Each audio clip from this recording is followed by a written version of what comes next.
গাফেল সন্তান কোনো কিছুতেই যাকে কোনো আসর করে না। আহা, আপনারা জানেন না, আপনাদের এক এক ছেলের অবস্থা হলো কলিজাটা পাথর হয়ে গেছে। কোনো কিছুই তার কলিজা নাড়ায় না। এত শক্ত জানোয়ার যে খোদার 365 দিনে কোনো দিন ফজরের নামাজ পড়ে না, একদিনও না। মানুষের বাচ্চা এত বড় জানোয়ার হয় কেন?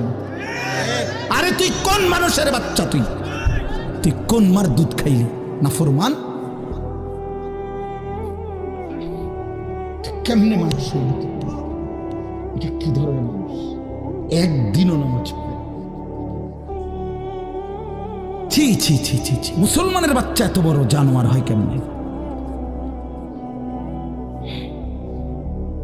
কোনো দিন নামাজ পড়ে না, 6 মাসে 9 মাসে কোনো দিন বলতে পারবে না নাফরমান কোনো দিন 5 ওয়াক্ত নামাজ পড়ছে কিনা। হায় হায়, এত বড় অসভ্য